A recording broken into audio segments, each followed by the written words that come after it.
அம்பாள் சிஷியராக இருப்பாங்க. நிறைய கோயில பாருங்க, அம்பாள் நின்று கொண்டு இருப்பார்கள், சுவாமி உட்கார்ந்து இருப்பார் பள்ளி அறையில.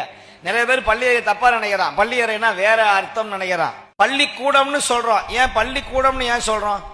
பள்ளிங்கிற வார்த்தை ஞானம் புகட்டுகிற இடத்துக்கு பேரு பள்ளின்னு பேரு. அந்த பள்ளியறை பூஜையில நீங்க திருநெல்வேலிக்கு போனா தெரியும், அங்க சுவாமி பல்லக்கில இருந்து வருவார், அம்பாள் அங்க இருப்பாங்க.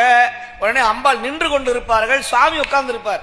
நம்மால வேற வேற கற்பனை பண்றான், பள்ளியறைன்னா வேற வேற கற்பனை பண்றான். சுவாமி பாடம் சொல்லுகிற பொழுது அம்பிகை கேட்பார்களா, என்ன பாடம் சொல்றாரு அப்படின்னு கேட்கணும்.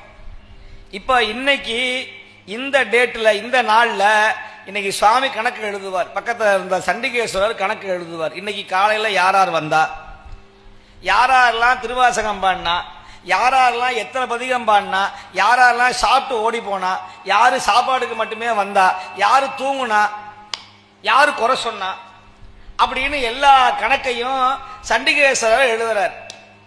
இந்த கணக்கு எங்க போகும் அப்படின்னா, இந்த கணக்கை எழுதி நேர இன்னம்பர் அப்படிங்கிற ஊருக்கு போய் சேரும்.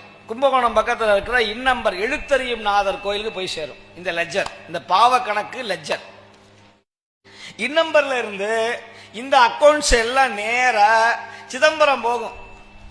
அதனாலதான் எல்லா கோயில்ல இருக்கிற பூஜை முடிஞ்ச பிறகு சிதம்பரத்துல 11 மணிக்கு பூஜை பண்ணுவாங்க இந்த பள்ளி அறைய. ஏன்னா எல்லா கணக்கும் வந்து சேரணுமே, எல்லா இமெயிலும் வரணும், எல்லா கணக்கும் வரணும். இந்த கணக்க அங்கொருத்தர் இருப்பார், அந்த சுவாமி, அந்த சண்டிகேஸ்வரர் இந்த கணக்கை எழுதி பள்ளியர்களை போய் ஒப்படைப்பார். யார்கிட்ட? அம்பாள்கிட்ட. இப்ப அம்பாள் இறைவனிடத்துல இந்த கணக்கை எல்லாம், இந்த பாவ புண்ணிய கணக்கை சொல்லுவார்களாம். இதுதான் பள்ளி அறை தத்துவம்.